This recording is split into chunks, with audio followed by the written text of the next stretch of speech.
Support for Radio Friends comes from La Brunerie Financial, where they work to ensure a lifetime of financial security for people from all walks of life, from investment services to retirement plans. If you're looking for a trustworthy company that has the experience and knowledge to put your interests first, contact La Brunerie Financial, a community-based investment counseling firm since 1966.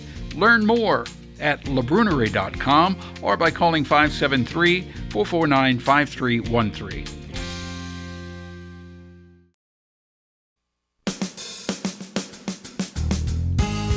Good morning and welcome to Radio Friends on Monday, January the 28th. We've got a good friend of mine with us today, Jane Williams from Love Inc. I always enjoy having Jane on because you make me laugh, Jane. Good to have you here. Good to be here, Paul. We were reminiscing about an event that took place late last year, Over the Edge for Love Inc. And Jane, you were the first one to rappel down the side of Tiger Hotel. And you are blind, totally blind. Mm-hmm.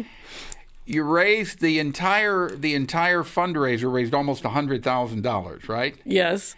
But you yourself raised $10,000.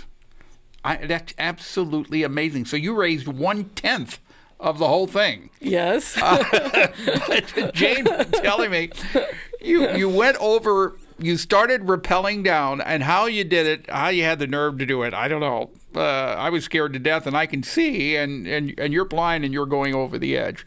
When you started down, you had only $9,000 raised.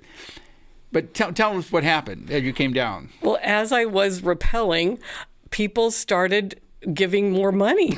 And so by the time I was halfway down, somebody yelled out to me, "You've almost reached your $10,000 goal." And by the time I got to the ground, I had reached my $10,000 goal. That's absolutely amazing. So people were so impressed by you doing it. Just spectators there started writing checks so that you would make that $10,000 goal. It was really beautiful and so affirming. And yet, really, I think I had the easiest time of it. As I'm sitting on the top of the Tiger, I could pretend like it was my couch at home. You couldn't do that, Paul. You knew exactly where you were. I knew exactly where I was looking down. I was scared to death. Yes, and our director, Travis, who was right by my side coming down with me, I don't think he was much better off than I was. No. But we did make it down. We made it down okay, and it was an exhilarating experience. But the most important thing was that you raised almost $100,000 for Love Inc.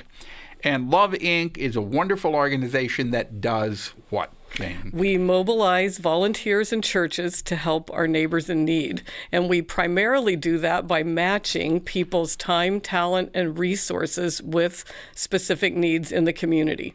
Yeah. Now, you have something coming up that you want to talk about, right? Yes. Our newest way to match those time, talents, and resources is a program called Jobs for Life. And that is an 8-week program that helps people just get a new vision for their life and gain the confidence and connections to get a job or get a better job. So how do you do that?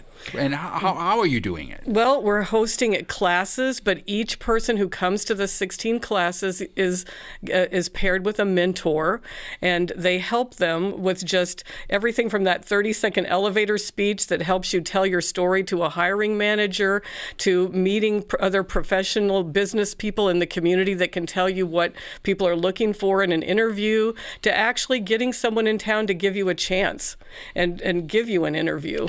How did you come up with this program? It's been actually going on for about 30 years. Started in North Carolina, and we brought these folks to Columbia last fall. Actually, MU Health paid for the training because they, like other employers, know that we need to get more good employees. Columbia has a low employment rate, but we have a relatively high poverty rate, 24%, which tells you that there are people that are not working at their level. They're underemployed. Mm-hmm. So even though we have a low unemployment rate in Columbia, the poverty level is high. Yes, our average renter wage in Columbia is $10.22 an hour compared to $14.14 statewide. So we have folks just working at a level they can't quite make ends meet. We also have disabled folks who don't have a job that could work part-time. So we're targeting groups that have maybe more barriers. We have twice as likely to be unemployed if you're a minority, 36% more unemployment if you're disabled. So we're trying to work with all kinds of folks, but maybe give a special attention to those that have struggled to find a good job. You know, in your position with Love Inc., you have seen so many people come in looking for assistance. You have helped so many people over the years. That has got to be gratifying, isn't it? It really is, because I think the thing that I've heard the most often is when someone says, "You believed in me." And that's what we want to keep doing. Last year, we helped 1,000 different households, families in Columbia. And the most common theme is somebody believed in me. And when they believed in me, I knew I could do it too. So you helped over 1,000 different households. When you take into consideration 1,000 different households, that could be 4,000 to 5,000 to 6,000 people that you assisted. That takes a lot of money to do that too. It does, because many people come in and their primary situation is they can't make ends meet. They're not paying their bills. And that's when we need the better jobs. We need affordable housing, help them find that. And also some people just have never learned how to manage their money. So we need those things. And we also find that, well, actually, the Federal Reserve did a study that showed that 41% of Americans don't have enough cash to cover an unexpected $400 expense. So in general, people are not prepared for an unexpected expense. How many people do not have enough? 41% of Americans do not have. Almost half. This was a survey with the Federal Reserve Board, do not have $400 on hand to meet an unexpected expense.